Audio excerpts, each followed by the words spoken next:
So good afternoon to all and welcome to this session. It's a very unique section that we have done this time, and that is teacher exchange program. This is the first time that we are having a session on this teacher exchange. And it's basically an idea which many people do not know. Recently, someone was asking me about it, so I didn't know much about it. I started searching about this. And then I found that we have resource persons who have actually done it, who have actually gone through the whole process. So I said, why not? Why don't you share your experiences with all? So we have a panel of 5 experts who have actually experienced it, who knows a lot about it. They are principals of school, master trainers. And therefore, I'm sure it's going to be a very, very valuable session for each one of us to understand their perspective of what a teacher exchange program involves. You know, it sounds so good because when you are, located in one place, you're going to a different region, learning about their culture, language is different. It's a learning process. It's going to be a tough process, I'm sure. And now recently in the national education policy, they are talking about cluster schools and exchange of teachers. I think that also is a very good idea because we are all good at our own comfort zones. And when you're going and teaching in a different location, in a different region, in a different set of students, is a different ball game altogether. So let's understand the nuances from our expert. And I'm going to call upon ASHIMA ma'am first. She is a chemistry expert, actually, and she's our All India Educators Forum resource person. And she is coming here with a vast experience of actually going through this teacher exchange program. So let's hear it from ASHIMA ma'am first. So over to you, ma'am. So actually, I'm unable to share screen. Please. Just one second, ma'am. I'll just. So I'll also need to share my screen. Yes, ma'am. Ma'am, just try now. Yes, sir, I can.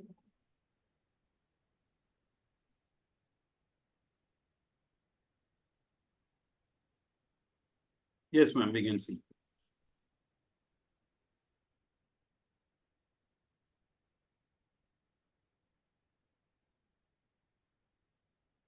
Okay, so warm greetings, everybody.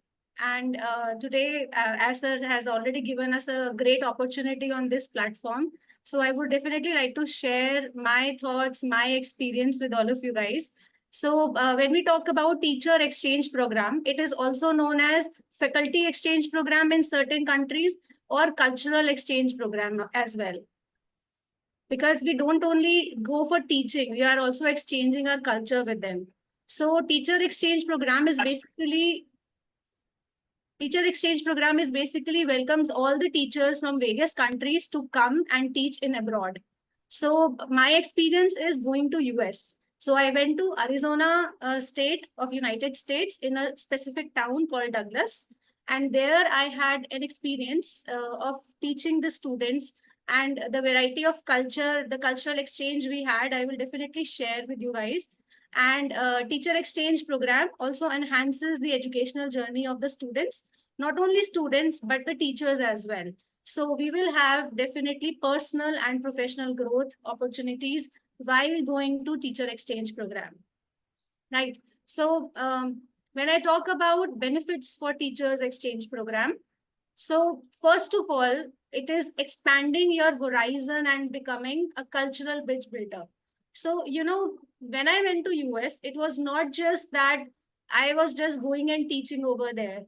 Everybody, most of the people around them, the parents, they were well aware that this teacher has come from India, especially for our kids. And they also had a greetings, and we exchanged a lot of greetings with each other. Not only that, even the police around there, they also helped me. They kept on coming to my house to cross check whether everything is fine or not.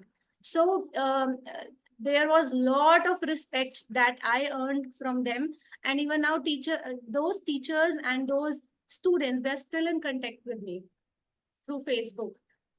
Then other benefit for that is broad exposure to new culture and society. Definitely, you will find a cultural shift. So there will be a lot of challenges as well, but there are more, I think, advantages than disadvantages.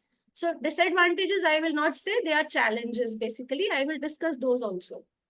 Then definitely there is a professional growth and personal growth.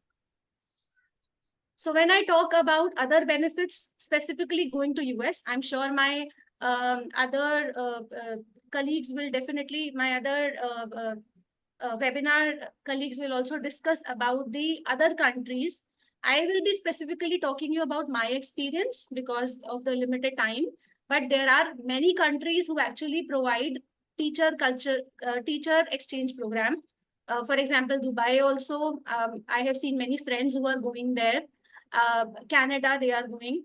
And definitely, as I said, I have went to US. So in US, the first and most important point that I found was there was no tax for first 2 years. So I went on J1 visa. So the visa is known as J1 visa. And for J1 visa, it is a 3-year visa. If school likes our services very well, then they ask us to apply for H1B visa, which is of 6 years later on. But initially, you will get J1 visa for a teacher. So J1 visa is particularly for students who are going to US for their studies and for teachers who are going for their professional growth. So in first 2 years, there will be no tax for you. The tax will be applicable only on the 3rd year. So, so in that ways, lot of huge amount can be saved. Then there is a lucrative salary and performance pay and miscellaneous. What is miscellaneous? I will definitely tell you. So usually the teachers over there get $41,000 to $66,000 this time. I mean, depending upon it is a rural area, suburban area or urban area. Right. So it's a handsome salary when you convert it into rupees, right? Then not only that, there is a performance pay. What do you mean by performance pay? In performance pay, you will get maybe 3,000 or maybe some checks that according to your performance, as the name suggests. And what is miscellaneous? It depends upon school to school. So in my school, the air transfers were free. So when I booked my tickets on my own while going to US, but then I got the reimbursement. So basically miscellaneous could be medical expenses. So there are schools who provide medical insurance, but in my case, I didn't get medical insurance, so I had to do that. So miscellaneous could be like stationary budget or any sort of things that you require, and mainly accommodation. So there are schools who provide accommodation. There are schools who don't provide accommodation. So they only provide initial accommodation. In my case, I got initial accommodation in this from the school faculty, but I had to take one apartment on rent. Now, rent could be like you can get on sharing basis, or it could be individual. So where I was living, the cost of living was not too high. So in that case, I could have my own. So I had my own apartment over there. So this is miscellaneous. So there could be many perks, including salary and performance pay. That is miscellaneous. Otherwise, so other than this, you can also pursue your further degrees or certifications in the US itself. So you can also study even while teaching. Now, when I talk about cost of living, it depends upon the salaries in urban or other states. So if it is the cost of living is already high, your salary will also be higher. So that's why the range was 41,000 to 66,000, I was saying, in dollars, right? It is per year value I'm talking about. Then work hours, teachers often work more than the standard 40-hour week, but usually you will have 40-hour. On papers, you will say 40-hour. Now it depends how much time you will take in lesson planning and all. So work hours, yes, we do have lesson plans. We have to make that even while teaching in US. So work hours are 40 hours per week or maybe a little more. Then definitely there will be a job satisfaction because you will have a lot of opportunities in career advancement. When you will be securing your jobs within the same school, definitely there will be some promotions that you will get, and accordingly your salary hikes will be there. Then when I talk about requirements, very important. What are the requirements in teaching in US or maybe in other countries as well? These requirements are common. First is teachers are often required to pursue continuous teaching to maintain their teaching license. What do you mean by that? Teachers, even when I visited US, I had to make sure that I have to apply for teaching license. Even school recommends that there is a teaching license because United States has state syllabus. So if I am in Arizona, I have to make sure that I should have Arizona teaching license. So I had to study for that. And all the course fee, the accommodation fee, where I had to go and study, where I had to take the classes, everything was organized by US government itself. I'm repeating, teaching license, the entire fee was actually paid by US government because I was under the US education program, teacher exchange program. So I didn't have to spend even a single penny. Rather, the food cost, the accommodation cost, I was staying in Holiday Inn for a few weeks. So everything was paid by US government itself. So it is direct, it is indirectly, it's like school will pay and school will get from US government. It's like that. Then it is must to have teacher certificate of a particular state. Then other than that, you need to have minimum 3 years of teaching experience for applying this. The teacher qualifications are very important. They don't take candidates who have less teacher experience or teacher qualification. You definitely need BSc, masters, you need B.Ed. The way we need here in India, definitely we need B.Ed. And that too not part-time, regular. It should be a regular course. Then they also ask you to verify those teacher qualifications or whatever you have, the degrees you have, they will ask you to verify with a certain company. It should be according to the CGPA. I'll show you mine so that it will be more easier to understand. Then you need 3 recommendation letters from your teacher experts. For example, I got a recommendation letter from my principal, my headmistress, and one more sir from which where I was taking classes from the institute. So you need 3 recommendation letters, you need 3 years of teaching experience, and medical insurance if not provided. In my case, it was not provided. So when I was going to US, I had to make sure that I should have medical insurance. It is the requirement of visa also, that you need medical insurance. The way we go to various places, we need medical insurance in a similar way.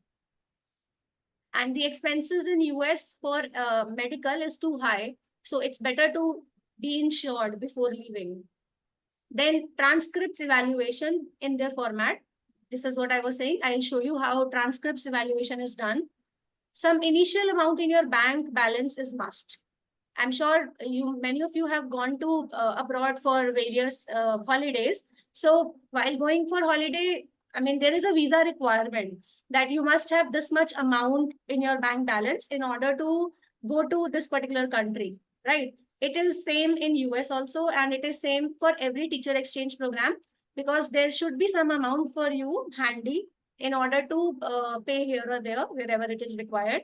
And then, very important, an agent who can do your paperwork if not done by school. So usually school will do the paperwork, but there are many schools who don't do that. So they hire an agent, or we as teachers hire an agent who will actually do all the paperwork, talking to US government, taking care of all our safety and precautions. So for J1 visa, I also had an agent in between who was actually helping me in going through the interviews. Not only that, doing my paperwork. So I was relieved in that case. Then discussion about the accommodation, at least for initial days. So as I said, there are schools who provide accommodation, but there are schools who don't provide accommodation. So you have to make sure to ask for initial accommodation. That where will I stay for a few days initially, before I will go on rent, right? It makes sense. Then this is the organization which I followed, USAE. So actually, this is serendipity in my life. It happened suddenly. I just searched, can I go and apply online? Can I go abroad for teaching? And the first website I got was this. So I thought, let's go to US. Why? Everybody goes to Canada. Everybody goes to Dubai. Let me explore US. So as soon as I just clicked on this particular website, this was the first website I got, USAE. I clicked on that. I got a call. I gave their interview. Then they liked my ideas. They understood me very well. So they asked me that can I go for can I have a conference call or a video call for a school? I said yes. And in the next day only, I got an interview call for high school science teacher. And then they said in next week, we need you in US. It was so fast. And I was like, really, I mean, everybody was shocked that I'm going to US. I had no prior plans. It was just so suddenly. I understand that I was unmarried that time. I understand that the circumstances were different. I could go. But even I had, when the same line was approached by many of my friends, they have gone with their families. It is possible, but that takes time, like 2 months or 3 months. It takes time because you need some apartment for renting. Where will they stay and all? So there are many teachers who have gone through this line, and then they are actually happily living in China. Somebody is living in California. There are 3 teachers who are living in Peoria, which is in Phoenix. So there are many people who are going through this channel. I'll show you what is the paperwork and how do they do that. So the transcript I was talking about, transcript evaluation. So I got my transcript evaluation because I did my BSc, MSc and BEd. And I was doing, as I was saying, you can pursue your higher studies even while sitting in US. So I was actually pursuing my MA education from India. I was sitting in US. It is possible, right? So I was doing MA education. I was in US itself, and I came here to give exams. So they evaluate like this. You can see recommended US educational equivalency. So they actually give credits that yes, this particular degree is actually well qualified enough for as per US studies. So that's why it says recommended US educational equivalency, Bachelor's of Science, Master of Science, Bachelor of Education, all from the regionally accredited institution of higher education in United States. So they make sure, so they compare what kind of education I'm doing, what are the courses, they study those courses, whether it is applicable in US or not. And accordingly, they give CGPAs to us.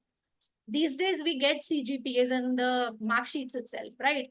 But previously it was not like that. It was just marks out of 100. So they ask you to have transcript evaluation or transcript or credentials evaluation to be done by certain company. In my case, it was done by my agent. I just provided the scanned copies of all my degrees and all my mark sheets, and she did that because I gave money for that, right? So how much money? $250. I gave $250 for that. This is another company. It can be done by ourselves. We can also do that. They also say, agents also say you can do it by yourself as well. So Pantran was the company, and there is another company, WES. They do it for Canada and US. So transcript evaluation is must. There are few certifications that I would definitely suggest you to do that. So if you're going in a California for your teacher exchange program, you need to have certain exams that you should give. Just maybe 1 exam or 2 exam. For example, this is the praxis exam. Though it was not must for US, I mean, it was not must for my state where I was going. Praxis is the name of the exam. Giving exam in India is much easier, right? And it is less expensive. So I thought, let me give exam in India as well. So I gave exam in India for praxis. It is for US certification, but it is not compulsory in certain states. It depends on state to state. So when you will be talking to your principal, whenever you will be qualifying your your interview, you have to ask, is there any certification required? And you can give that exam even in India as well. So Pearson is the name of the company who actually conducts these exams, right? So Praxis is one of that exam. CBET is another exam that they actually ask you to do. So J1 visa and offer letter. Let me show you my J1 visa and my offer letter. Everything is open. Yeah. So this is the J1 visa. It is a 3-year visa. As you can see here, the dates are 2013 to 2016. So it is for 3 years, and it clearly mentions that it is high school science teacher. And then there is an offer letter. There are some rules here mentioned. And then this is the this is the offer letter by Omega Alpha Academy of my school. You can see the name of the principal is Rose A. Frisbee, and it is letter of intent to hire. So it says at that time, my salary was 34,000 plus 3,000 signing bonus, in total 37,000. Right. Other than that, I got air expense. I got the first initial days accommodation reimbursed by the school itself. Then let me go back. Yeah, fingerprint. Then let me talk about fingerprints. So initial days, why I'm saying initial accommodation is important, because when you go to US, you don't get social security number. A very important thing is social security number. Without social security number, you cannot rent any apartment. You cannot do anything. You need this social security number. For that, you have to wait for 2 to 3 days or maybe 7 days. In my case, it happened for 7. I had to wait for 7 days because I went there on Friday, late evening. Saturday, Sunday is off. So that's why I had to wait for a few more days. So this is the fingerprint. This is State of Arizona Department of Public Safety. So they take biometrics, and that's how police came in, and then they cross-check everything is fine, because we are on their main radar that everything is fine with these guys or not. And this is social security number. This is expired now, so I'm okay to share. And this is what it looks like. This was Omega Alpha Academy, my school. And can you see my name here? See, this is my room.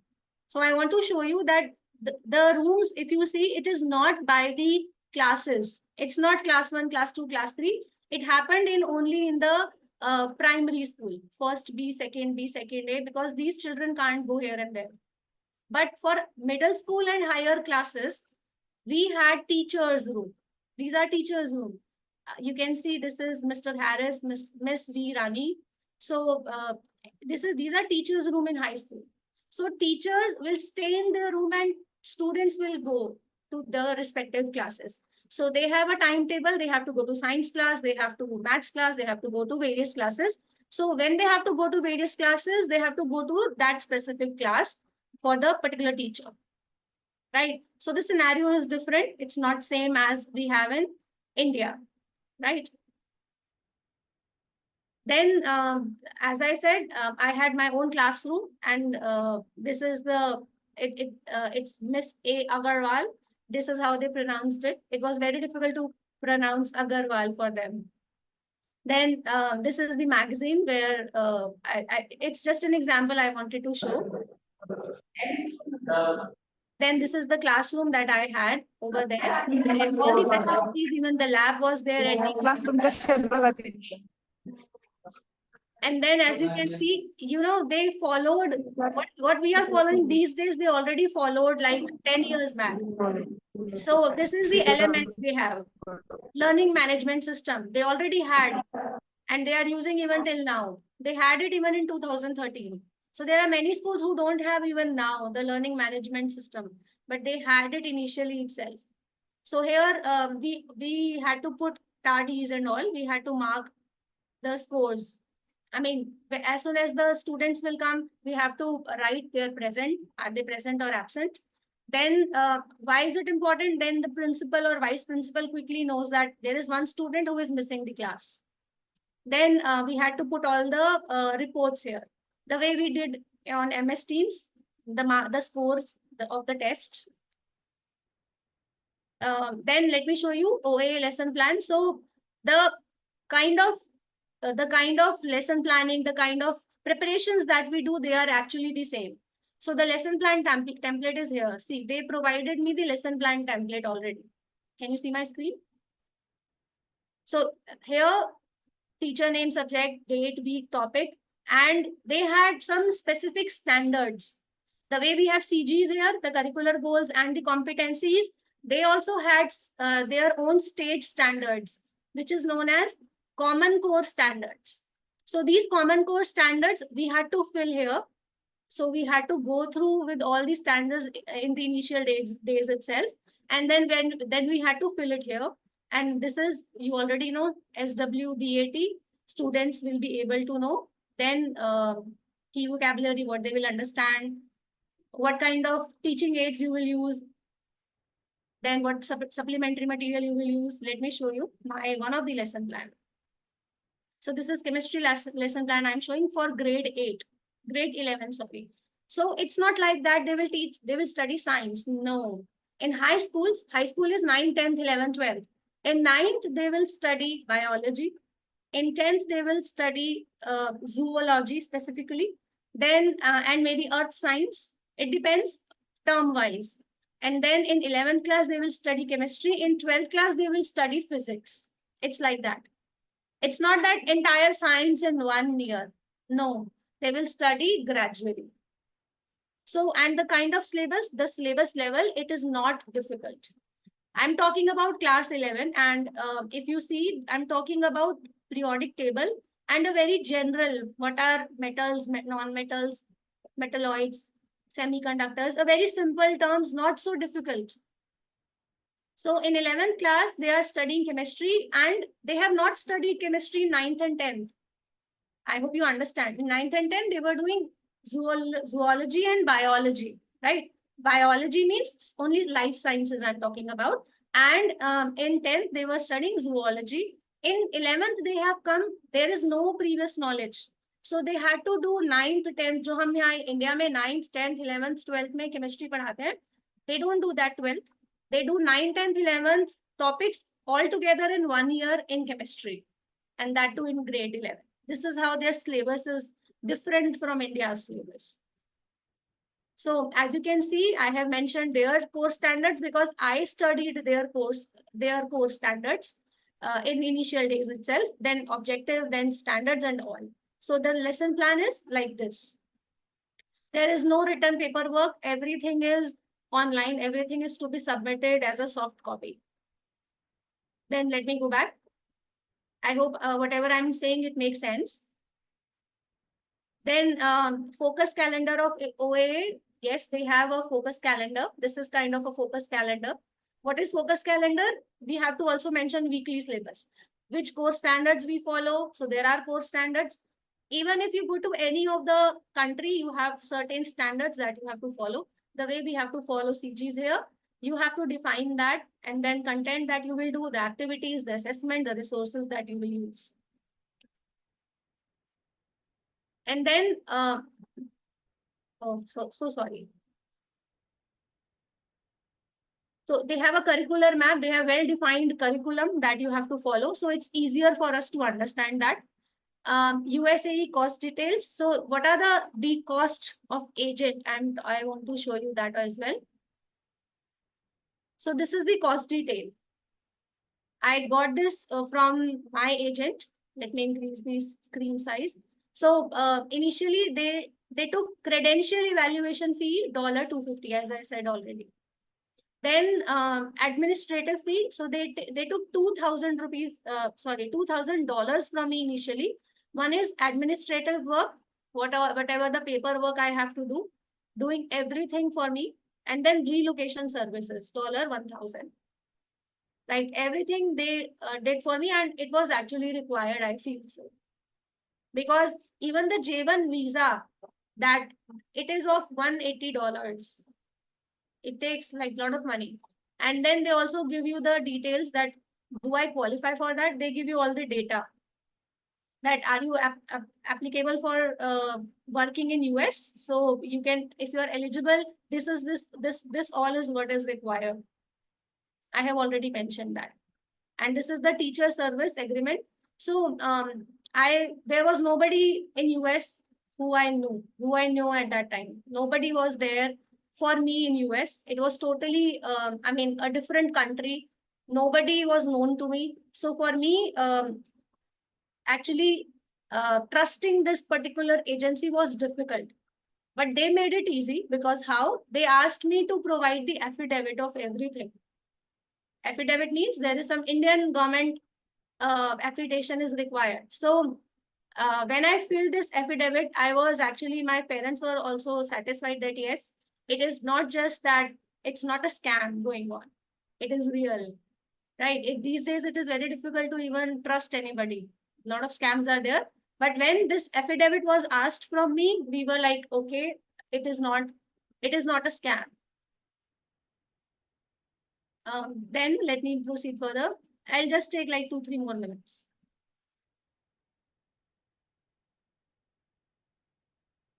So what are the challenges? Lot of perks are there. Yeah, as I said, lot of money. I also saved lot of money. Not only I was saving money, I was also going to various parts of the US to visit. I went to Las Vegas, dream place where you have to visit. I visited Mexico because for J1 visa people who are there in US, they can go to Mexico and they can go to Canada without any visa, because J1 visa is sufficient for that. We don't need any paperwork if we want to travel to Mexico. So I have traveled to Mexico, to the metropolitan cities over there. Even then, I saved a lot of money. And even in 1 year, I saved a lot of money. So lot of perks are there, but there are challenges. These challenges can be actually, they're not disadvantages. These are just challenges. We can face that. One is cultural shift. Initially, when you will go, you will find that the fluency of English, the terminologies in English is different. Their English and our English is a little bit different. Not the entire, but a bit different. So gradually you will grasp that, right? Then you have to stay away with your family and friends. Definitely it is difficult, especially on Diwali and some festivals. You will miss that. But when you can also call your family. I mean, you can bring them in US. As I said, my friends have done that already. Working completely on your own. Here you are actually working in India. I mean, you are working. I mean, you have house help also. But there is no house help. You have to work on your own. Facing the new world and new challenges, it is a bit difficult, but yes, we can do that. We are teachers, we are multitasking. Taking care of your finances, you have to take care of your own finances. For example, let me tell you, when I was in US, whatever salary I was earning per month, if I would deposit it in my own bank, Wells Fargo was the name of the bank. So if I deposited in there, there was no benefit. $0.2 itna save hota tha. So what I used to do is I transferred that money to India in my mom's account. And please.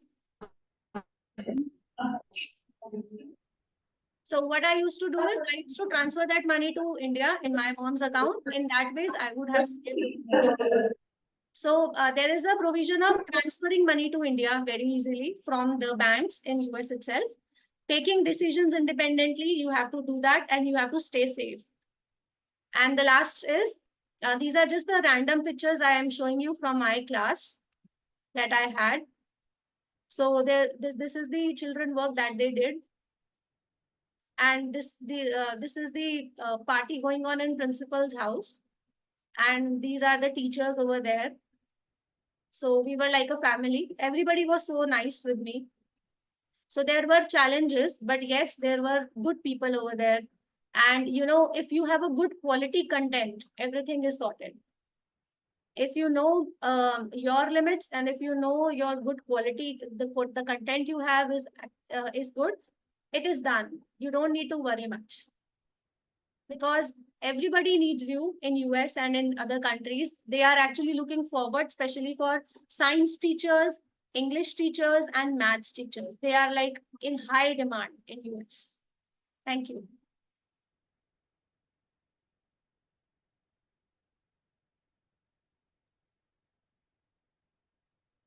Yeah, thank you so much, ASHIMA ma'am. You can stop share your screen. Yes. Thank you so much. It was very, very enriching, and talking firsthand is always a great experience. I'm sure what you said is going to inspire so many of our young teachers. I don't know whether there's an age limit for this, but I'm sure the youngsters, there are so many people who want to go abroad, and your talk today has made it very clear that this is also possible. And instead of getting through, unscrupulous routes, there is a logical way of getting into the US, and I've heard about there are exchange programs in multiple countries.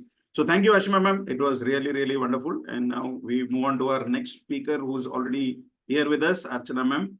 ARCHANA MATHUR ma'am is already here, and she is an AIF master trainer. And of course, a YouTuber. She has got every week she practically uploads something on English.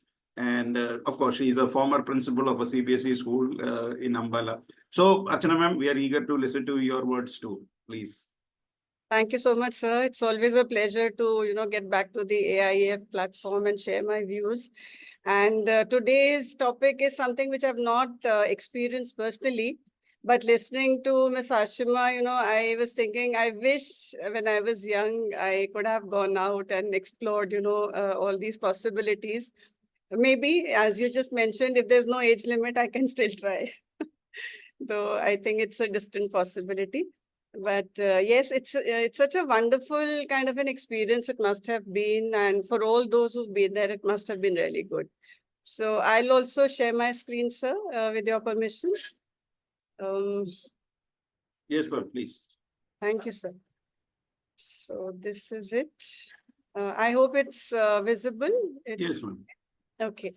So I have, given this topic title of Bridging Cultures and Classrooms, a deep dive into teacher exchange programs.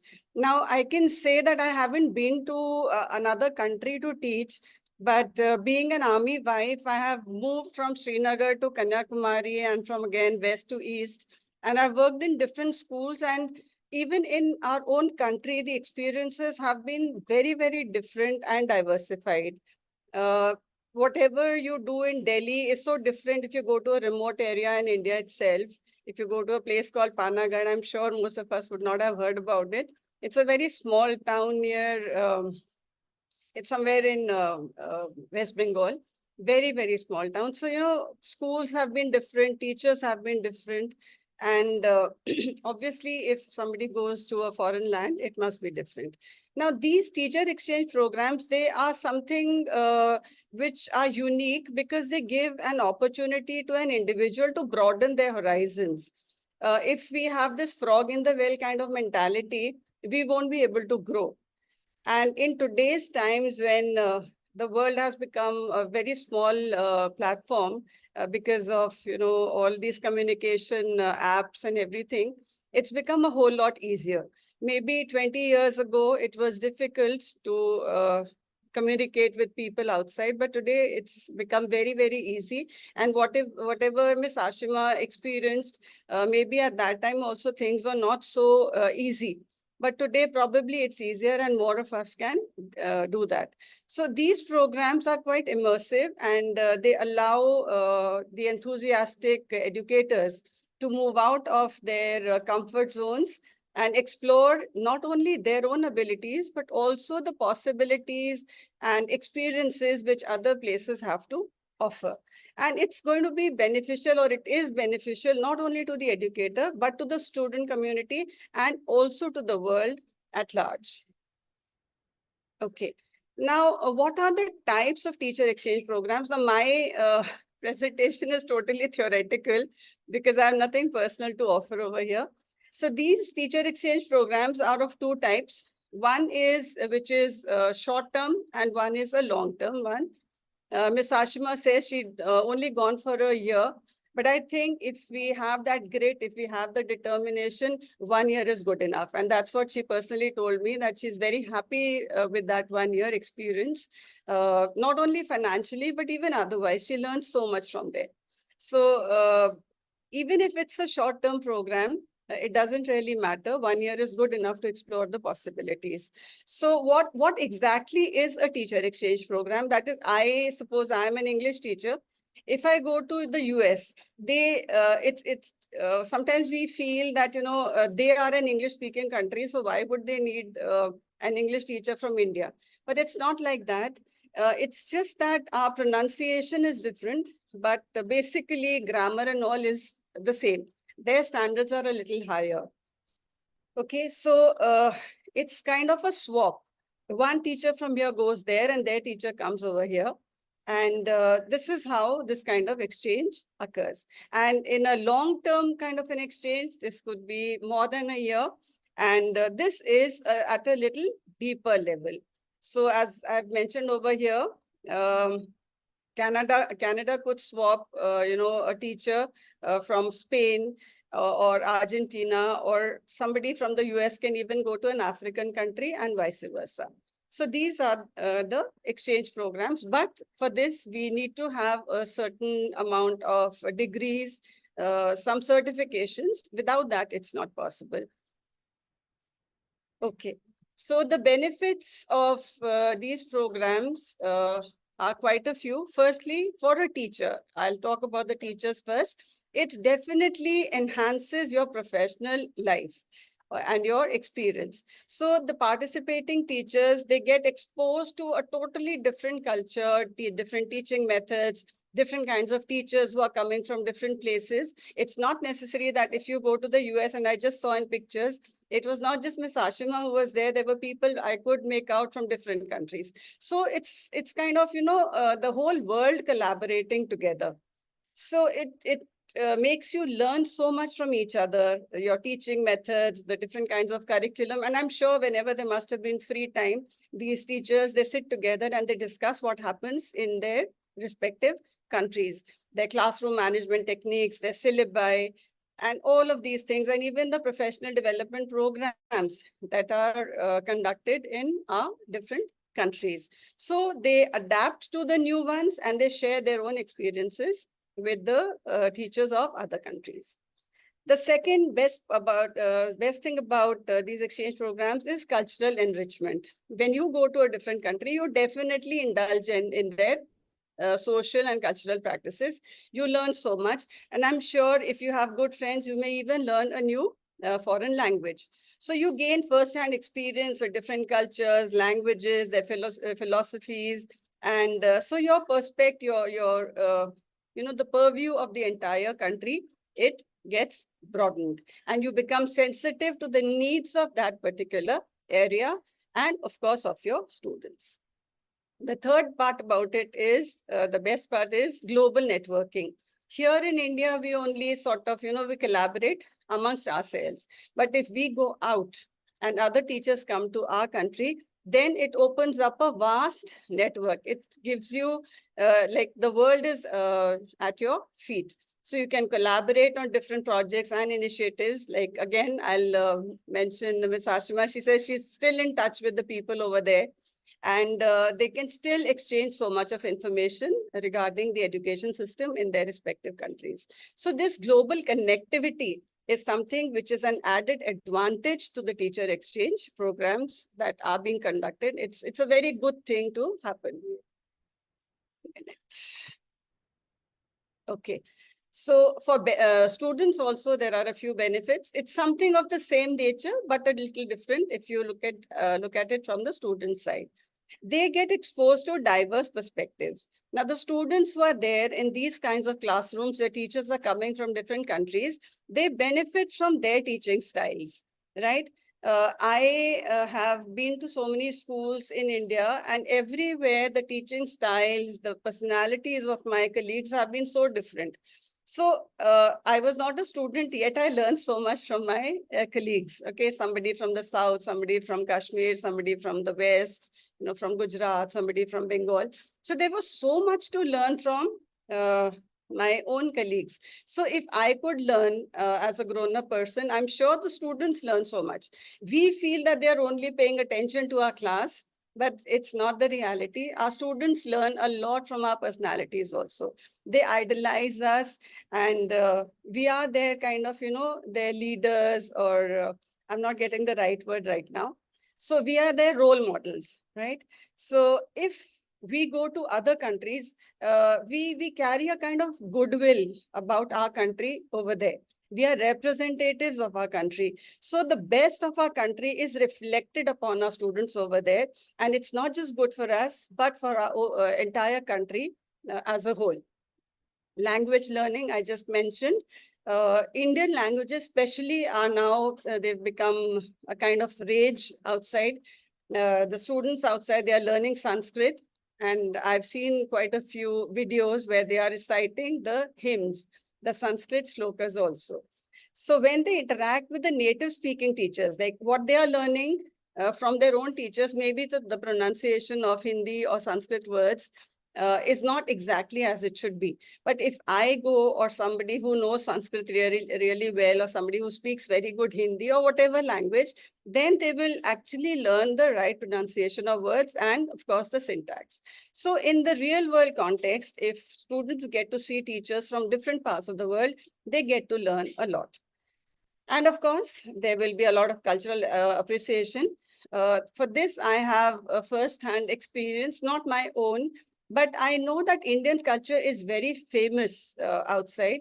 My father had gone to France, and he was very good at playing the sitar.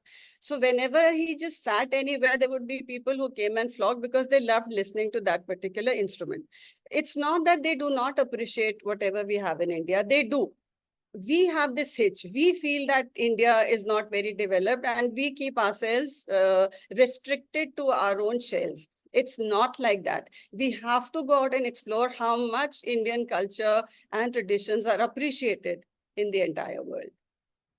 So the benefits for the world are almost the same. There is global understanding, and teachers, because they are role models, they carry so much of knowledge with them. They play a very, very important role in fostering cross-cultural communication and understanding. They can lay a foundation for a better world, more peaceful, more interconnected, and they have the ability of breaking barriers. So I feel personally we must encourage teacher exchange programs, and it's not just the school that needs to apply, even individuals like ASHIMA ma'am also, it was her own personal effort to go. She mentioned at the onset of her speech that she herself found this particular site and she applied. So it's not, we cannot wait for somebody else to come and tell us, you do this. Okay, so we have to take the initiative, and we must break barriers, not just for our own good, but for the good of our country and, of course, the entire world. Educational practices also will become better, because the more we share, the better things become. Teaching methodologies, even curriculum. And I can quote the new education policy that has been framed very recently. I'm sure a lot of studies have gone behind it, and a lot of foreign material and ideas have been taken. Because earlier we were restricted to 3 streams only. Okay, humanities, science, and commerce. But today, students have been enabled to choose any subject of their choice. They are not restricted to these 3 streams. They can select subjects from either of the 3. So obviously, their horizons have been broadened. So if it can happen at the national level over here, if we continue to practice these kinds of things, then definitely the students and the world, the community is going to become better and more learned. International relationships, of course, will become better, because if we have teachers going from one country to another, I'm sure when we exchange our ideas, then we'll be able to break those, there are certain preconceived notions about certain places and people.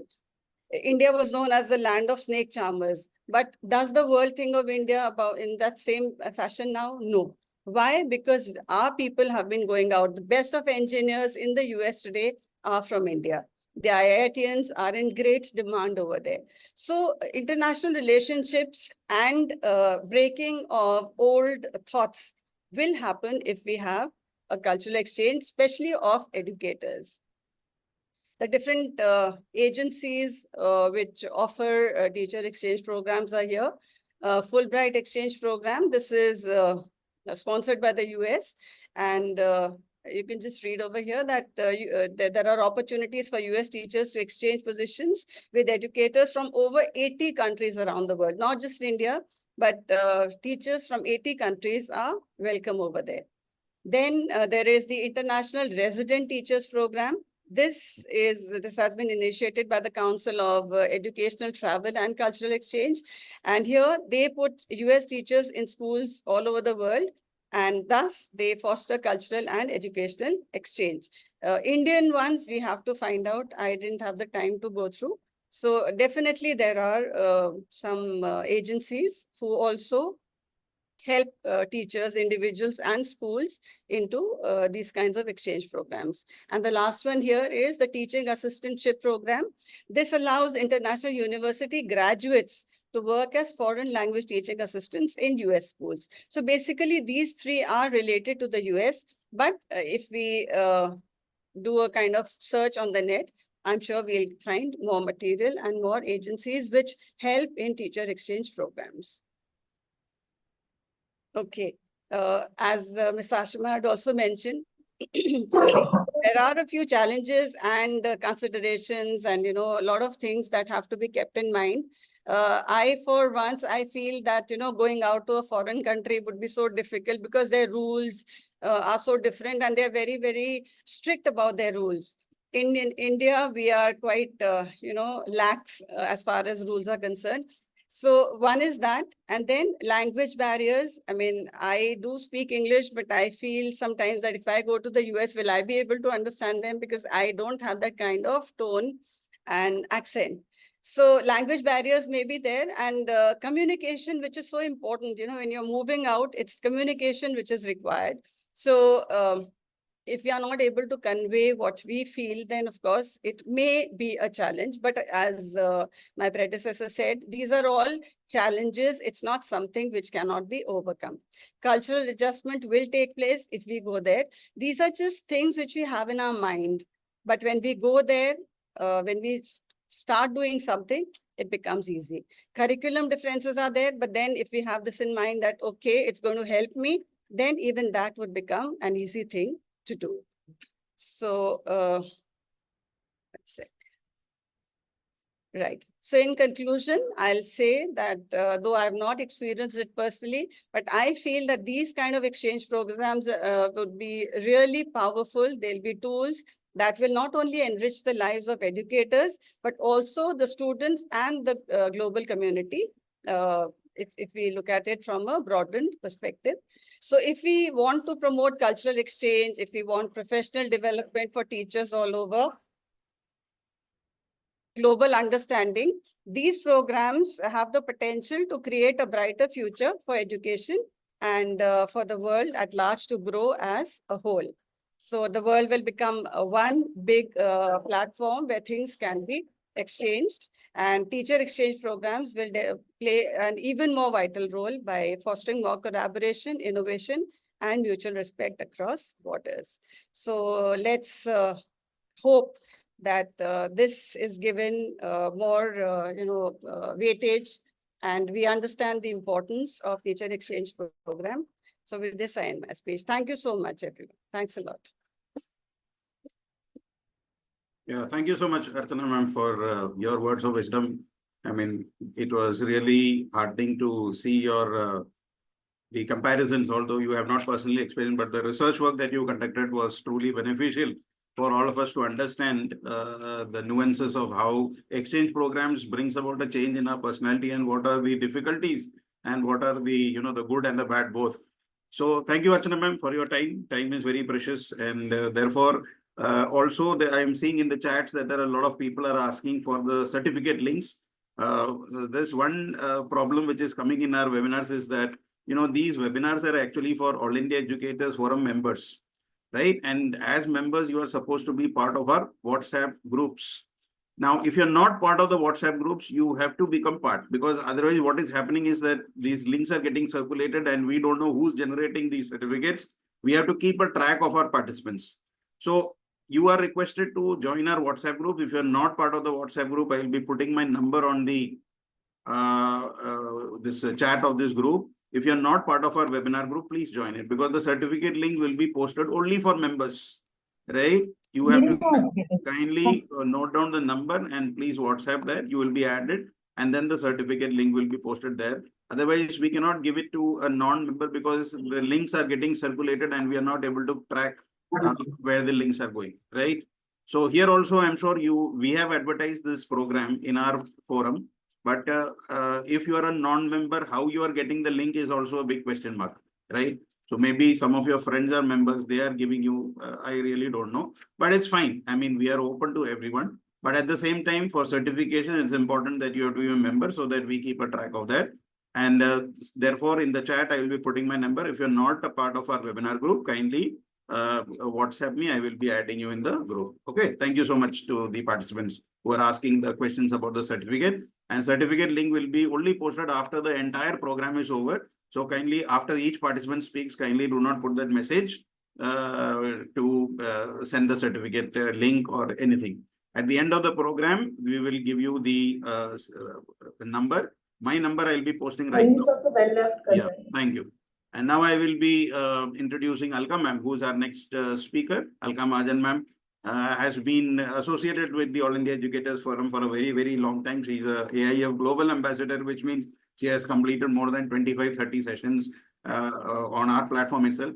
She's on multiple platforms. That is there. She's a celebrity. In fact, she is a radio and talk show host on FM, and she's a soft skills trainer. She has been associated with the top schools of Delhi for a long time. And of course, now presently, she is the founder and CEO of CHILPARCO International, who is conducting so wonderful programs. So it's over to you, ALKA ma'am.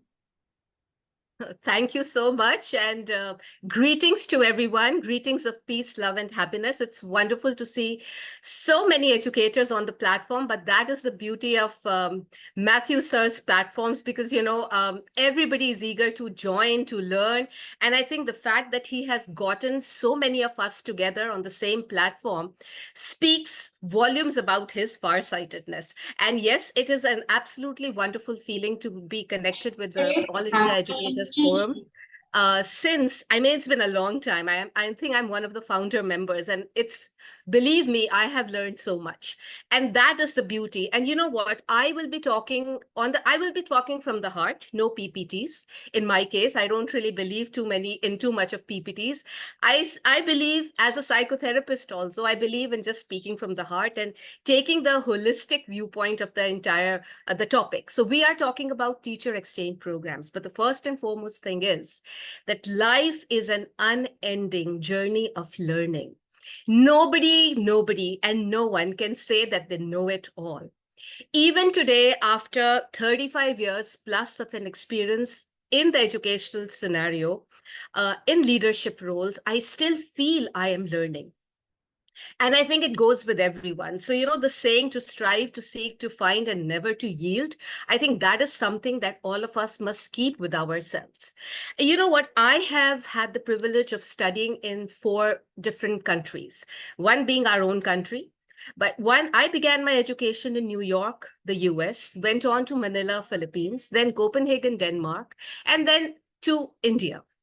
But the point is, I met so many different teachers. I met so many different students. And I think that sort of opened up my perspectives, broadened my horizons, and made me what I am today.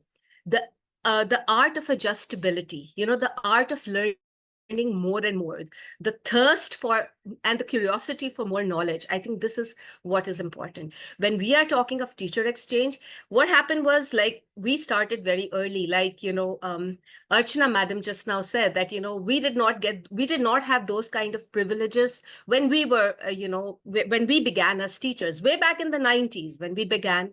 It wasn't so easy, and it wasn't like that. But it's very good that our young teachers like ASHIMA has really, you know, taken the step, a bold step, stepped out of her comfort zone, went to the US, applied for it, and got to, you know, really experience teaching students in the USA, mixing with people from all over the globe. I think this is important. I have not really done a program like 1 year somewhere, but yes, during the course of my travels, because I'm an avid traveler, I have always visited different schools. So the privilege of studying in schools abroad, foreign shores, I think that was one good thing that I had. The second thing was that I went back to my school to visit it, to see how it was. It was in New York. And then, you know, I haven't had the chance to go back to Manila, but I definitely will. But in the course of my travels, I visited schools in Malaysia, in Switzerland, in London, Singapore. And one thing I have learned that, you know, we need to believe in the power of the seas. When I say the power of the seas, we need to care, we need to connect we need to communicate, we need to collaborate, we need to create. Basically, 21st century skills. What I noticed in all these schools was that they all believed in skills. It wasn't so much about, instilling facts, it was skills. And I think the fact that even now, it's not so difficult. I mean, it should not become a very, very heavy expense on the pocket also, if, there can be some collaboration. So if we can try to, through our schools, connect with different schools from different parts of the world, and decide mutually to to send some of our teachers and some of our students to go over there. And then there are homestays.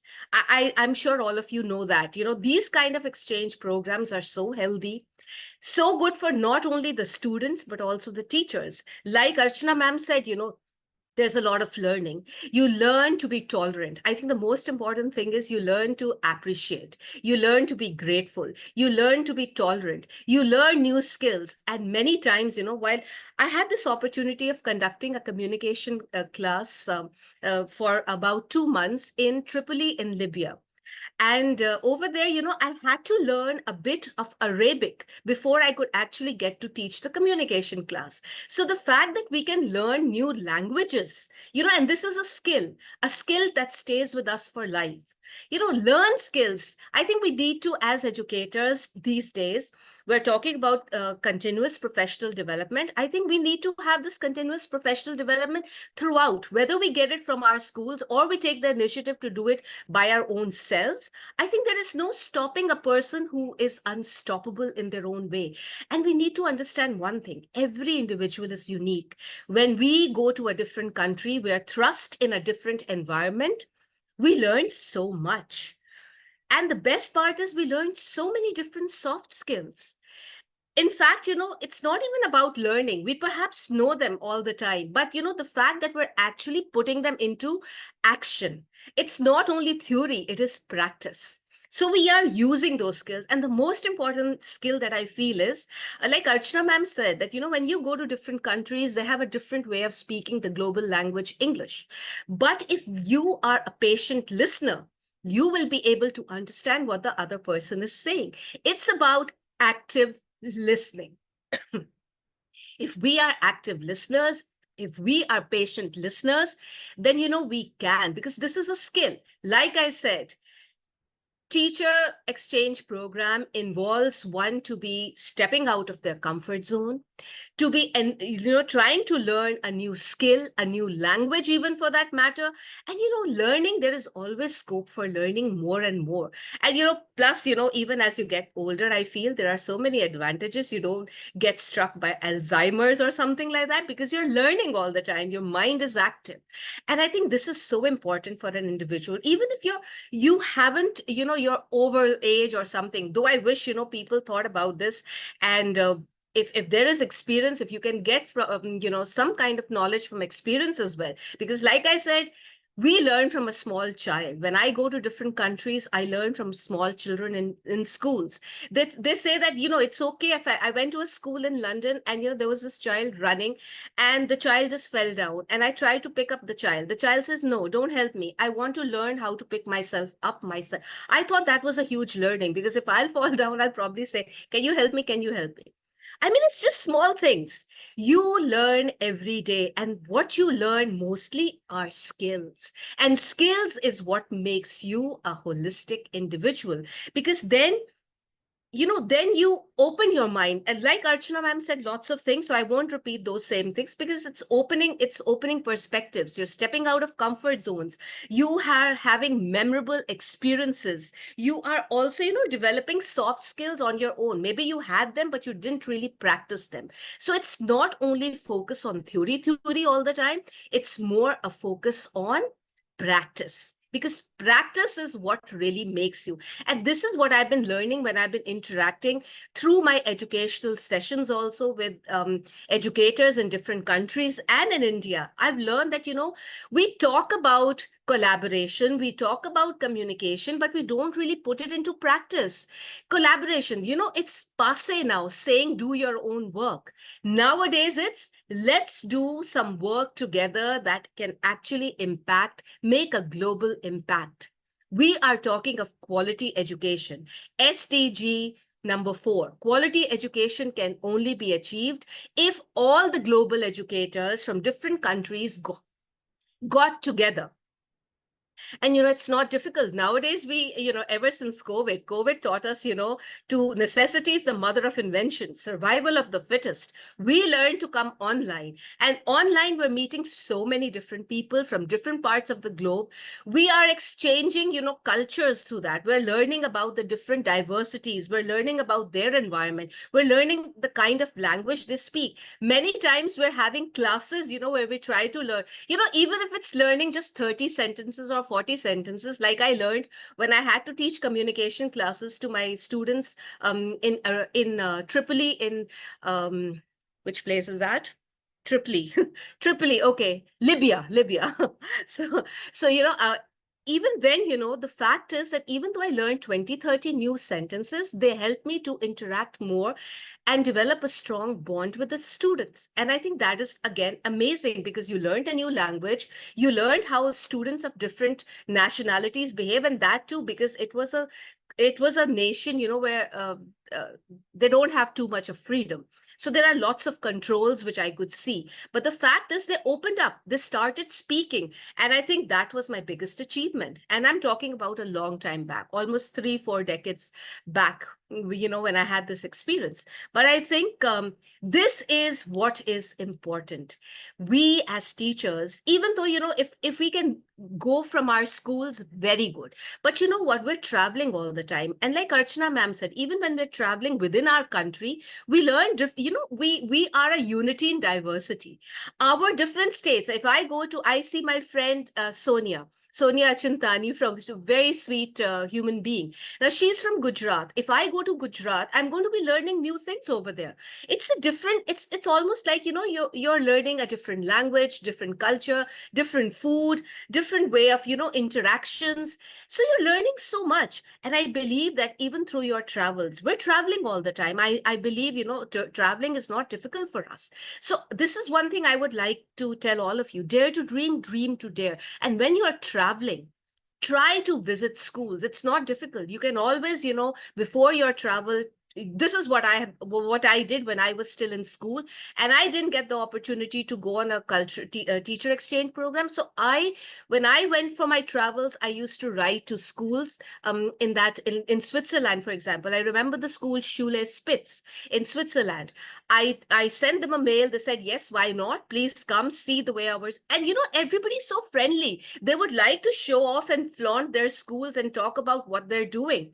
So I think we need to broaden our own horizons. We need to just take that initiative. Let's just not sit down and, because we're armed with so many ideas. We're armed as educators, we're armed with skills, which perhaps we're not even using. So I think now, ladies, gentlemen, use your skills to your advantage for lifelong learning. And, it's not just a cliche that we say, learn, relearn, unlearn. Let's put it into practice, because this is what happens all the time. We keep on learning. We keep on learning from a 2-year-old kid to an 80-year-old. And I think this process of being unique is so wonderful, because every individual has a different perspective that they bring on the table, a different way of stating it. And I think the fact that we learn from their uniqueness is also wonderful and enhances our continuous professional development. We're learning all the time. Be open to learning all the time. Do not, have these ego hassles. The problem is that, many times once you are in a leadership role, or once, you are at a place, you feel that, the arrogance of that position makes you feel that whatever you know is the ultimate, and that is what has to be done by the others. It doesn't work that way. I have seen, I won't say any school, but I have seen that, what was relevant to a particular school 30 years back is they're still doing the same. So they haven't really grown. And that is not what it is. We cannot allow stagnation to seep in the educational scenario. We need to learn. And this process of active listening, now I know we're 100 people here, but I hope all of us, if we could just come on our videos, it would show that you're actively listening to what is being said. I may not have said anything which was really, really very difficult or hard to understand. No rocket science. But what I said was from the heart and was for you to take an initiative. So don't just sit there, using, just keeping your skills to yourself. Step out into that world, use your skills, meet new people, interact, learn about the educational policies of different countries. They're all focusing on skills. They're focusing on collaboration. They're focusing on, in a country like Philippines, they'll believe in taking the best practices from different countries and putting them into their own practice, into their own educational system. Every country has a best practice that they need to learn from others. Why can't we be open enough to learn? I mean, no ego hassles here. Here we're learning. We're growing, we're inspiring others, we're getting inspired, we're empowering others. Today's theme was, let's get empowered. Teachers also need to be empowered. And this is one brilliant way. When we have so many erudite folks over here sharing their viewpoints, sharing their thoughts, their perspectives, everyone would have something for you to understand. Not that no one knows it, everyone knows it. It's just that perhaps you had forgotten about it and it was somewhere deep down in the recesses of your brain. You just need to polish it, bring it out, use it, and share with the world your own uniqueness.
have they have excellence in teaching, and you go there, you get familiar with it, you acquire that, and you bring back to your own country. So it's minimum 40 hours. With a US partner teacher, you can know this is another advantage, that you can get practical exposure of at least 40 hours. At least 40 hours can be spent by you along with the teacher of some school near the university, and you can actively engage in teaching. You can observe that teacher teaching, you can observe many teachers teaching, you can go to the classes, you are permitted to go to the classes, to the schools practically. Then you can engage yourself in teaching. Then there is cultural enrichment, there is mentoring. Now basically for this kind of program, those who the ones who are selected, how the selection happens, they first of all should be citizens of India, and then they must be desiring that this is a prerequisite and a condition uh, primarily focused on or emphasized on by USIEF, is that you must be willing to work in India or in your host country only after completion of the programs, in either of these two programs. You ought to come back to India, and you ought to. Secondly, you must not have visited, like the preference, the selection choice is based on whether you have visited the United States or in any other foreign country previously or not. So if you have not visited any foreign country other than your own country, and if you have not specifically visited United States, then your chances of getting selected are better. Apart from, other eligibility criteria, like you are an Indian citizen, and then you're a teacher, you're a working teacher, you're spending more than 50% of your full time in engaging students, you are dealing with students, you are a creative teacher, you are an innovative teacher, and apart from that, you have done some remarkable work in the field of education, and you have done a remarkable work to elevate the standards of education for your own country. So apart from all these criteria, the main thing is that you should be willing to go back in India, coming back in India, and you must be willing to work here, and you must not have visited a foreign country. So this is something which is a criteria, which is more emphasized by USIEF. So these are the things which I think you can see on my screen. Which are the eligibility criteria. So you should be a full-time teacher. You must be spending, if you are not the teacher of mainstream subjects, but then if you are a library media specialist or a guidance counselor or a curriculum specialist, because this program is basically primarily for the teachers dealing with various subjects of the curriculum of grades 6 to 12. But apart from that, if you are not a teacher of the mainstream subject, but you are among these, like library media specialist, guidance counselor, curriculum specialist, or special education coordinator, or an administrator. But if you are spending at least 50% of your time in teaching or working directly with students, then also you are eligible to apply for this programs. These are various different criteria for your selection or for your eligibility to apply. Then being a teacher, you should be an elementary or secondary or pre-service or in-service teacher. Then you must have completed 5 years of full-time teaching experience, minimum 5. This can be in different schools. It's not mandatory that you should have taught in one school only. It can be in different countries, different schools, but you should have complete 5-year full-time teaching experience. You must have a graduate degree, minimum graduate degree, postgraduate degree, and a teacher trainer degree, that is BA. Is an added advantage, is a good thing. Then you must demonstrate English language skills, of course. So there are TOEFL and IELTS tests. If you have taken TOEFL, then your score should be more than 61. If you have taken IELTS, your score should be at least 6.5.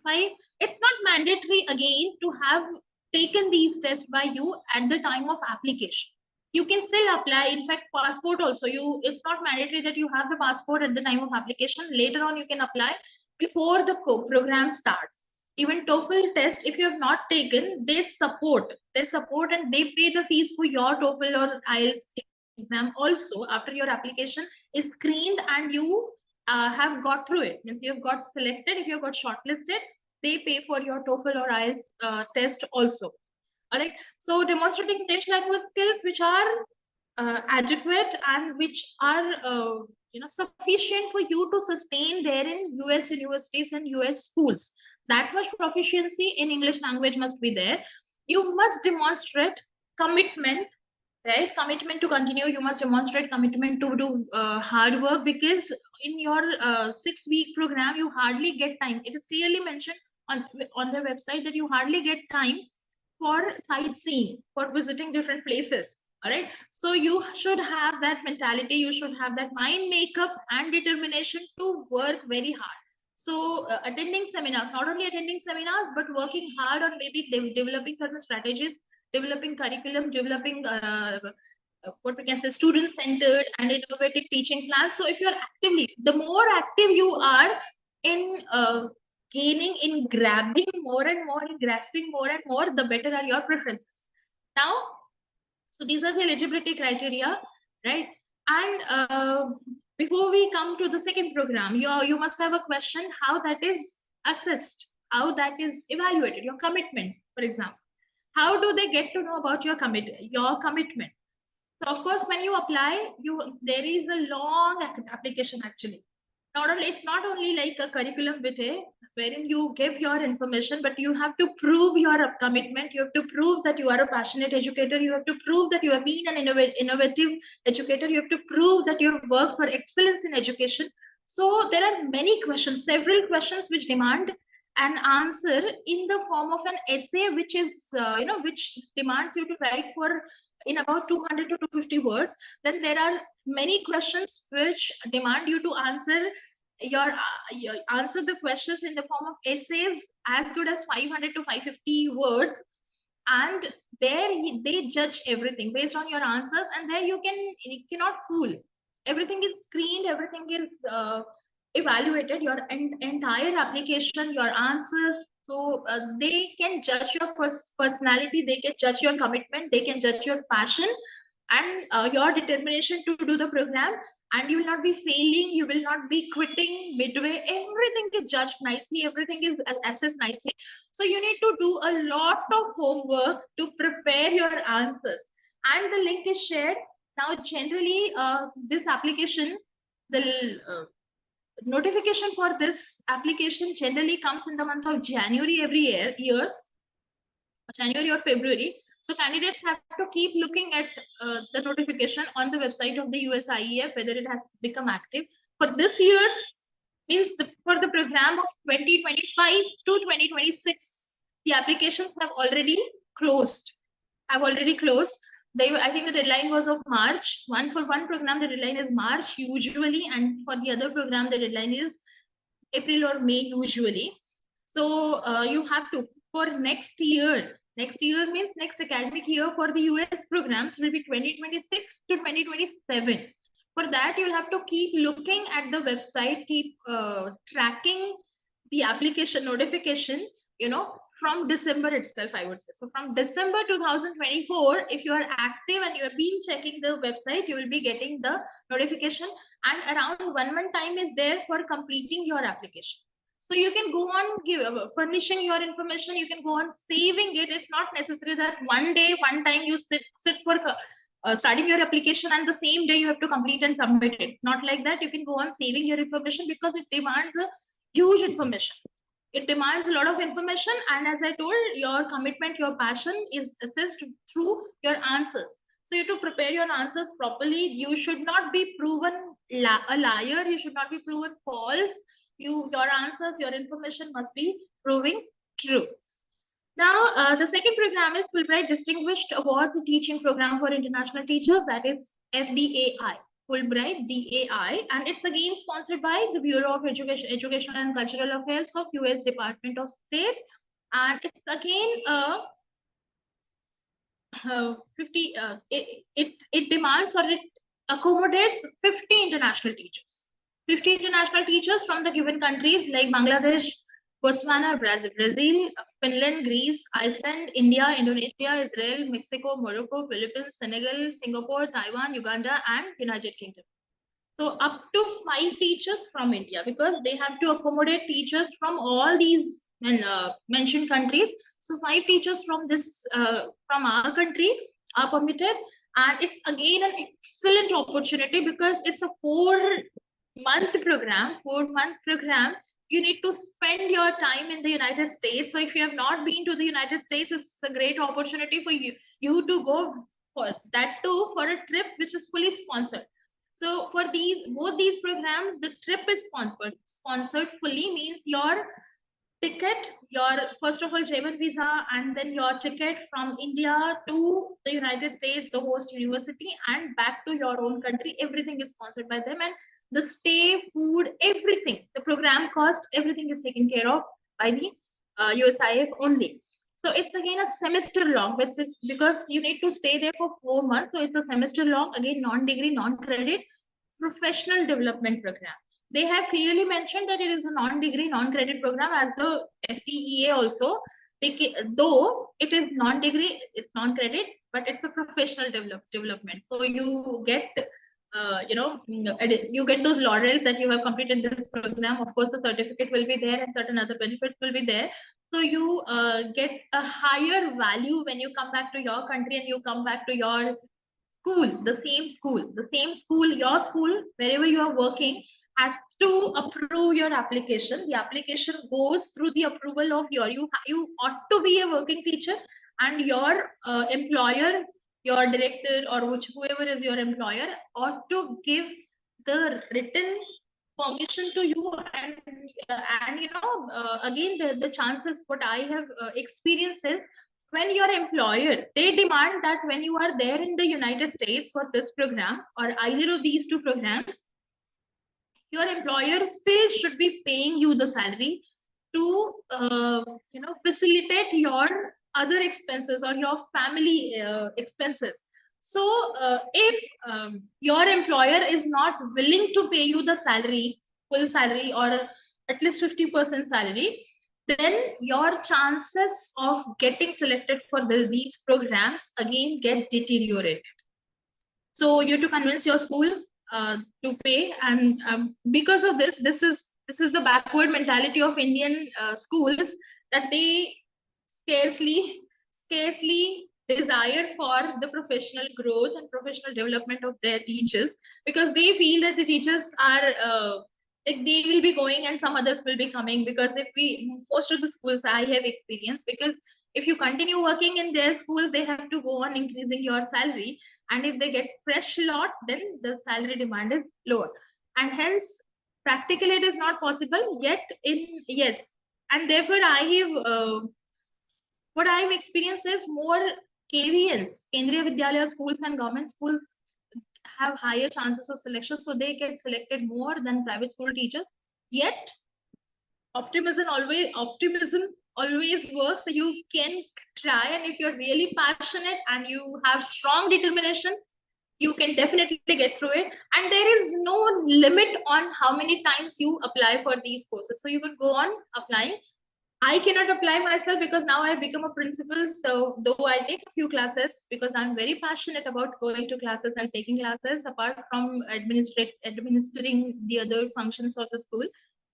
So let us come back to this FDAI.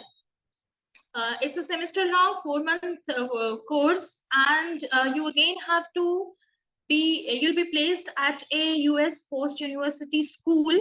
All right. And again, it gives you a unique opportunity, a great opportunity to develop greater expertise in your subject area. Based on your subject area, they'll be giving you the university. You get the opportunity to enhance your teaching skills. You get the opportunity to increase your knowledge about the United States. And this course especially, which is a 4-month course, has another additional advantage, that is, you develop leadership skills also. They train you, or they aspire, the post university, this program aspires to impart in you better leadership skills also. So if you are into certain leadership position, for example, you are an academic coordinator or you aspire to become an academic coordinator, or if you aspire to become a vice principal or a principal, you should go for this course, this FDI teaching exchange program rather than FTEA. If you just want enhanced teaching skills, if you want to grow your expertise on teaching methodologies, lesson planning skills, and you come back to India and you then impart various teacher training programs, you write on teacher training programs, and if you want to prepare YouTube videos on teacher training programs, teaching methodologies, then FTEA is good for you. But if you want to go into leadership, school leadership, then FDAI is better for you. So again, other advantages are similar and the eligibility criteria are similar. You have to be a citizen of India. You must have at least a bachelor's degree. You must have a 5-year full-time teaching experience. And for other educationists who are not into the mainstream teaching, the same criteria that you must be spending at least 50% of your time in teaching. So other eligibility criteria, your English language proficiency, your determination, your passion, your commitment are the same. Now I'll talk about the provisions of both the courses, and then in just 5 minutes, I'll be finishing my presentation. Provisions of the full fellowship. These are common for both the programs I have discussed, that you get J1 visa support, you get a pre-departure orientation held in India. In fact, before this pre-departure orientation is once you are getting selected. But believe me, when you just apply for this, after applying only when they receive your application, there are a couple of online sessions to guide you. In fact, you have just thought and somehow they get your email ID, they or just initiated your application and have not completed your application. Then also there are online sessions held to help you by the expertise of UAEF, who are in India, who are working in Delhi, who are working in Hyderabad. They hold an online session to guide you through the application, how you can complete your application successfully, and how you can grow your chances of getting selected. All right. Then once your application is screened and you have got through it, there is a pre-departure orientation held in India, which happens in Delhi, mostly Delhi or Mumbai. It's an offline orientation. Then you get full support in round trip airfare. That is airfare. Round trip means going to US and coming back to India. Then you get academic program fees. You don't have to pay anything there. You don't have to pay for housing and meals. Even your accident, sickness, medical insurance is covered. Wherever you are going for conducting your practical sessions, conducting your lectures or teaching, there also the transportation from your host university or your accommodation, whichever accommodation, wherever they have provided you, it's a shared accommodation with participants from other countries also. Again, to encourage more cultural diversity globally.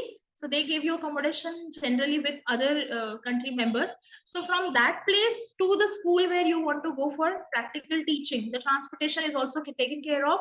Then you get daily allowance for incidentals, and you get the baggage allowance, you get the workshop in Washington, DC, and you get an opportunity to apply for alumni small grants for alumni in good standing. So these are all the provisions of the fellowship programs, and these are the selection criteria, which I think I have mentioned through my throughout my presentation in between.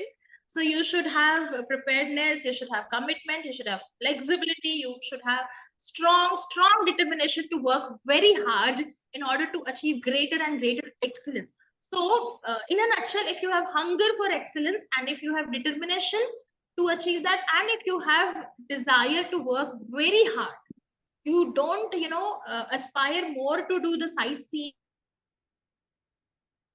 You focus on gaining more and more excellence through your hard work, and you can level up with their efficiency, their proficiency, then you have higher chances of getting selected. So this was all from my side. these are the criteria, or these are the things which they emphasize on. I have already discussed the preferences which they take into consideration. I think also. So thank you so much for this patient listening, and I'm done. Thank you so much, Matthew sir, and thank you all the participants for listening to me, and thank you for the opportunity. Thank you so much. Gratitude. Thank you. Thank you so much, Kanchan ma'am, for those enlightening session. And that was a lot of research work going into the scholarship, the pros, cons, and all. Appreciate your joining in and sharing your views. Now, I'll invite Dr. Sonia ACHANTANI ma'am, who has actually joined first. She was one of the first participants to join, and I'm really grateful that she is, very patiently waiting from the beginning. And it's almost, we are going to complete 2 hours right now. But still, she made it a point that she stayed from the beginning to the end, not even 1 minute she left. So first of all, gratitude for that.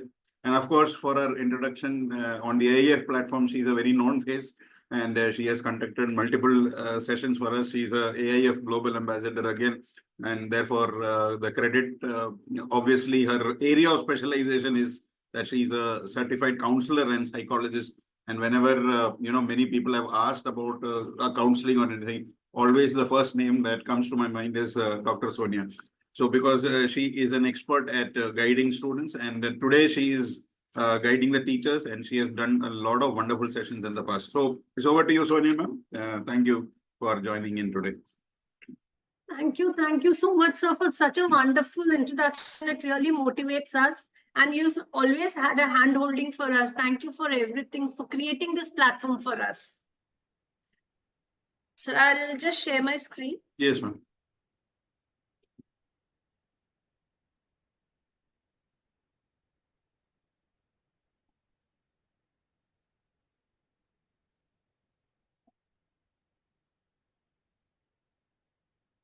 Is it visible? Yes, ma'am. Or do I take it on slide share? No, This yes, is better? Okay. Yes, yes. Very good afternoon to each one of you. Well, the topic for today is Teachers Exchange Program, and that gives a very broadening teaching perspectives to all of us. As all my fellow panelists mentioned, that learning should be a continuous process for us. We cannot stop learning, because the more we learn, the better we can perform in the industry that we are into. So what is Teachers Exchange Program? My fellow panelists gave lots and lots of inputs, but I'll give a very basic outlook about the entire thing. Exchange program is where, we are allowed to work with different educators. We connect with different teachers. We collaborate with them. We learn their culture. We learn the diversity. We learn the different patterns that they follow. And it really gives a lot of enhancement in our own way of looking at things. These programs are designed to promote cross-cultural and understanding. Now, when we are working with teachers across the country, it helps us to understand many things. There are different methods that they follow in teaching. There are different ways of conducting activities, the worksheets that they give. There is lots of change. As a counselor, when I visit different schools in India itself, I find a lot of changes. So obviously, when we travel abroad, it makes a lot of difference to us. It gives a very new grooming to ourselves. It's actually a development program for all of us. So and also, as per our NET, we are supposed to indulge into such programs, because we need to learn innovative ways. We need to create new ways to make things interesting, interactive in class also. So Teachers Exchange Program are pivotal in enhancing the quality of education. International collaborations, yes, we involve into international collaborations. 3 years down the line, we did not know about international collaborations because we were working in a very traditional way. We were confined to our own school, our students, our school management, and that used to be a world to us. But the COVID period made us all jump. It gave us a very new way of thinking. It launched a very new way of teaching students. We collaborated on online sessions, webinars, where we could learn and exchange things from each other to make it easy for us to teach students on the online platforms. So we came out of a comfort zone, as all of them have already mentioned. So we need to come out of that zone and, face the challenges. And once when we are facing the challenges, It makes it more easy for us to get into those survival of the fittest. These programs help us create more interconnected and globally aware education, preparing students and educators. Now, this doesn't help only teachers. It also benefits our students because we come out with innovative things for our students. It helps our school management because we come and give feedbacks about the way management is over there. The schools are working over there. The administrative part that is conducted over there. So when we are looking into all these things, we make a very new world of things for students also.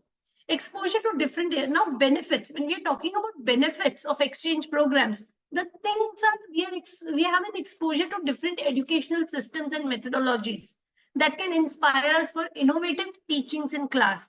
Teachers can improve their language skills, learn new language, gain expertise in different subjects and the way they have to approach those subjects. Sometimes, there are small hurdles in our everyday teaching, and we don't realize how we can come out of it. But when we are attending an exchange program or we are interacting with somebody else, and they come out with their ideas and we see them performing it, we also get ideas how to crack our hurdles in it. We find new ways of doing it. Sometimes the topic is very boring. We don't know how to make it interesting. But if we've attended such kind of programs, it gives us a new edge to make things more interactive in our own classrooms also. We can introduce the same patterns over here.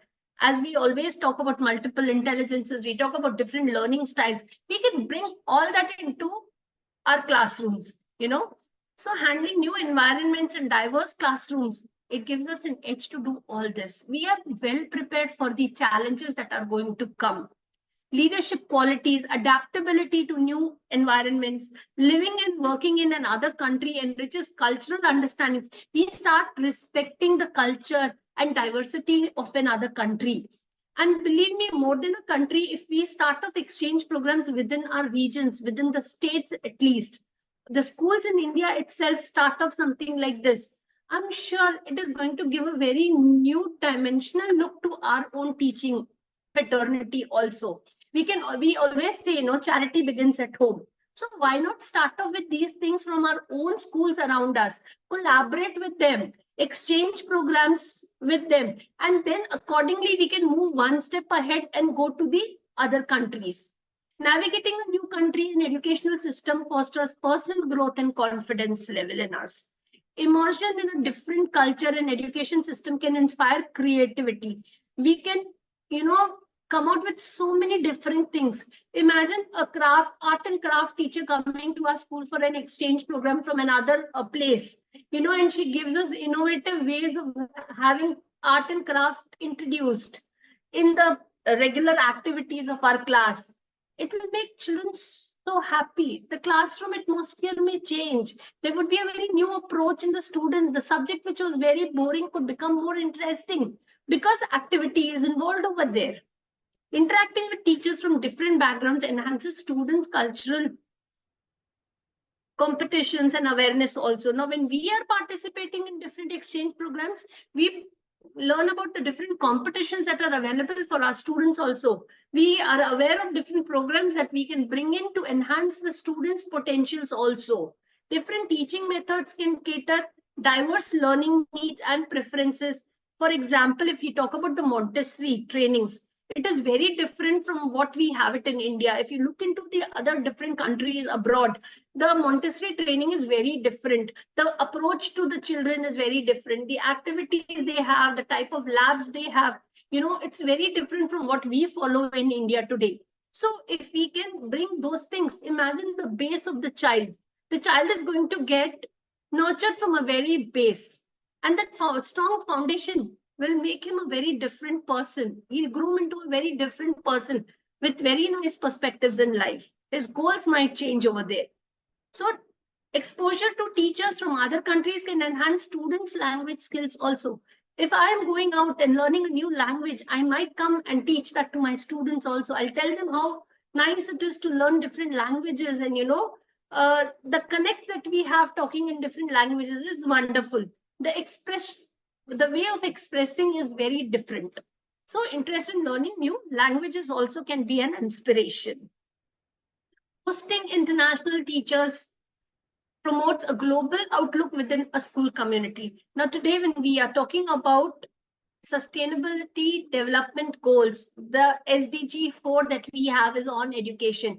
We are all having a goal in our eyes, and we all are working towards this to give the quality education to our students, to bring in good education system in our own country. So why not collaborate with different school communities and bring that culture into us? International teachers can introduce new content, perspectives, and teaching resources. Like ma'am mentioned, ASHIMA ma'am mentioned that chemistry is not taught over there in US in the 8th, 9th, and classes. They learn biology, they learn zoology. And then when it comes to 11th standard, only chemistry is introduced to them. So, part by part, when things are coming, it gets easier for anybody to understand. Instead of coming into a cluster. So we can also innovate something like this in our own systems. Local teachers benefit from the shared expertise and innovative practices brought through their foreign colleagues. Yes, it is very important. Sometimes when we are dealing with some problems, for example, special needs only, we talk about children with special needs. There are certain things where we get stuck, how to take it forward. What are we going to do? Are we going to have a separate group for those kids? Are we going to give them remedial classes? How are we going to approach them? What is the approach that we give to parents? Do we need a special educator for them? We are only thinking about it instead of focusing on how best we can do for the child. So sometimes those educators, when they come down from another country or another region, they give us more ideas about it, and we can implement the same thing over there. Same, it is like, we need to be open for learning. We need to be open for accepting those things. Okay, this was a flaw that I was following. Now let me change it to this way and give a better environment to my students. Teacher exchanges foster educational and cultural ties between countries, promoting mutual cooperations between them. Yes, you not only build an education fraternity among the two countries, but the mutual understanding that the two countries bond together is also very important. Collaboration helps in addressing global educational challenges and sharing solutions. So when it's a lifelong learning for us. We need to understand where we need to really get more educated. We go into those exchange programs. Believe me, it's going to have very different way of looking at things for us. It benefits us with a broader educational community. Policies can be improved in our own education system also. There are lots of things that still need to be changed. Only NEP cannot do. We also need to put in efforts to make NEP successful. So in order to do all that, we need to collaborate. How to apply? ASHIMA ma'am shared her experience, she has been to US and what are the things that she went through. Then right now, KANCHAN ma'am also shared about the two programs, how you can apply, what are the eligibilities. This is just a brief upon it. Teachers who are interested in such kind of programs, their criteria is they need to be very proficient in English. English is supposed to be one of the most important criteria that they need to fulfill. Then the application process involves submitting a detailed application form. You need a statement of purpose. You need letter of recommendation. You need to have your IELTS or TOEFL score along with you. Then participation organizations and government bodies usually provide orientation sessions. Like if you're going to another country, what are the things that you need to keep in mind, how you need to go, what are the things that you will be provided with, what are the things that you need to look into it, how long your program is going to be, what are the conditions that you will have to face, what type of culture is that available in that country, how you need to set yourself. So all this is done over there before you could go. Okay, like we also have orientation programs for different classes. We call parents and tell them, okay, your child is in this class. Now this year, the classes will be taken in this form. These are UTs they will have. These are the activities they'll have. These are the things that will be counted for their internal marking. These are the activities that will be taken into account. They'll be taken for trips. We also do such orientations, right? So the same way, orientation is given to that participant also before she or he leaves for that particular country or region. Assistance with visa application, travel arrangements, accommodation, everything is taken as a hand-holding, everything is supported. Now, some of the government and bilateral programs that are available, I've just mentioned 3 as examples. One is Fulbright Teacher Exchange Program, which Kanchan ma'am explained in detail. Thank you, ma'am, for making my work so easy. Second is Australia-India Bridge School Partnership Program. Okay, now here the school partners between Australia and teachers. Teachers participate in exchange programs to develop their program skills and their cultural understanding, So when the teachers are involved, they exchange their culture, they exchange their teaching methodologies, they, groom each other with their own diversities. So that is even more important for us. India-UK Teaching Exchange Program is also there. Now, that is organized by British Council. This program allows teachers from India and the UK to participate in professional exchanges to share best practices and enhance teaching methods. Now, we have two types of exchange programs that go on. One is long-term exchange programs and one is short-term exchange programs. When we are talking about long-term exchange programs, it is generally for 6 to 12 months, or as ASHIMA ma'am mentioned, it's 3 years also. So you need to shift to another country or a region for that particular time. So, to stay there, you need to adapt to that. And so that is a long term. And short term is like, the summer break we have for 30 to 40 days, or maybe even 2 breaks in a year. So summer break and the spring break we can take. So those short-term programs are also available. So we can involve ourselves with such programs. So that is all from my side. Thank you.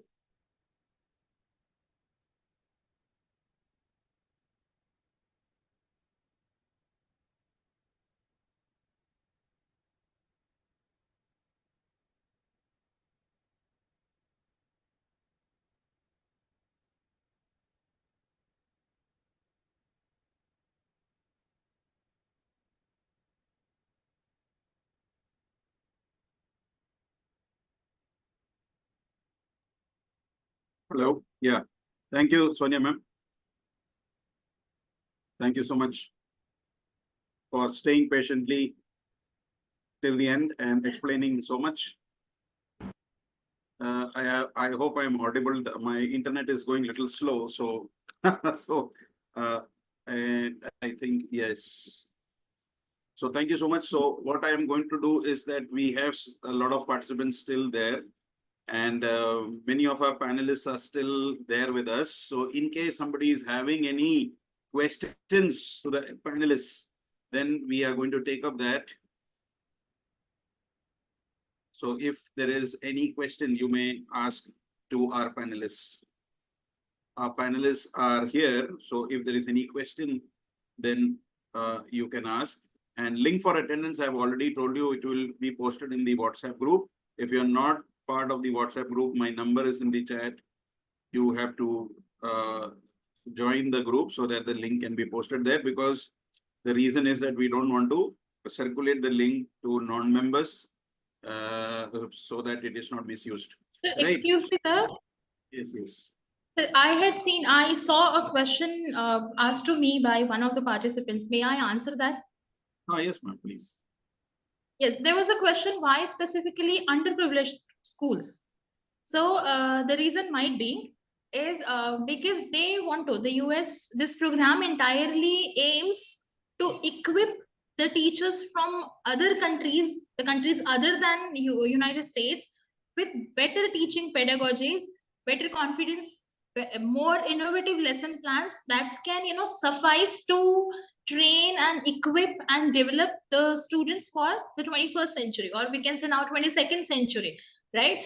Now the schools where students from better economic backgrounds go already have better teachers or better teaching pedagogies probably, therefore they charge higher fees. In the schools where the fees are low, where the students from underprivileged backgrounds go, the teachers are paid low, first of all. Secondly, they do not emphasize much on higher or better pedagogies. They just emphasize on traditional methods of teaching, that the teaching somehow happens, right? So they want the teachers from such schools to equip more with better pedagogies so that they go back to their own country and their own school and give the privilege to those students to get better education, which can make them global citizens or maybe employable globally, right? So that is the idea. underprivileged students should also get benefited. And hence, because what happens is the masses go to the schools wherein the fees are low, masses of India. So the idea basically behind this preference, this priority is to enable masses for better education. It shouldn't be a privilege actually. It shouldn't be, stick to or restricted with a few hands or a few people who can avail higher facilities which require them to pay higher. It should be better education, global education should be available to everybody who may not be in a position to pay high, right? And that is why the teachers from underprivileged schools get higher preferences. I hope I have answered that. I'll just add a sentence over here, ma'am, if you allow. Sure, ma'am, sure, please. It is actually for the underprivileged because they want the students of the underprivileged schools also to come on a same platform. Those children should not be deprived of any kind of facilities, and that is why we facilitate the schools which are underprivileged. Their teachers are motivated for such programs more, and they look out for them first. Because if they learn, they will take back the learnings to the school and implement it in the school. And those children who cannot pay a higher fee or they cannot come up with these luxuries or things, they will get it in their own school, in their own comfort zone, all the facilities. Definitely, ma'am, definitely. Right, very true. That is why they have the criteria. No, you go back to your school and teach there only. You go back to your country and teach there only.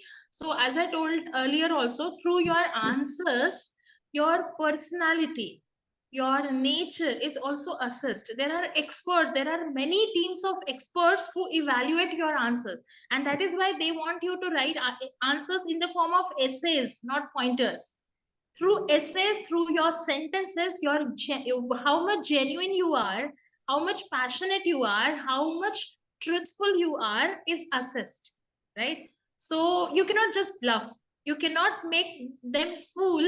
You cannot make them believe you that you are passionate and you'll be going back to the same school and would be enabling the same students to get higher education or better education, right? So they assess your persona, whether you're truthful and you will really be benefiting the society.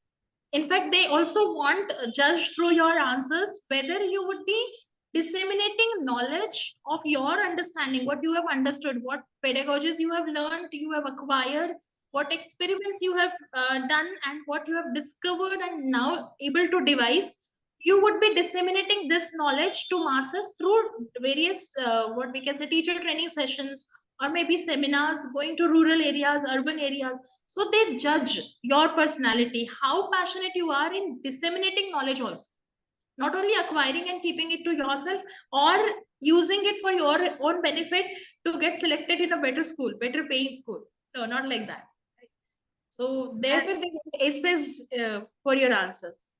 Ma'am, that is why I mentioned SOPs in the PPT, because SOP statement of purpose is asked by those people, because we need to mention why we opted for this program, what are we looking out from this program, what will be the outcome of it, and how are we going to implement the knowledge that we get from there. So all this is going to be there in our statement of purpose, which is a kind of an essay we write in around 8 to 10 paragraphs. And after reading this only, we are shortlisted. And if we are shortlisted, then we follow the entire process. There was another question for age criteria. As per my knowledge, age is not a criteria. The only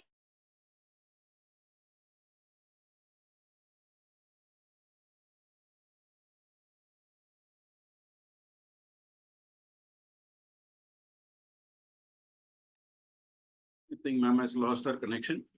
So in the meantime, if there is any question, we'll take it up.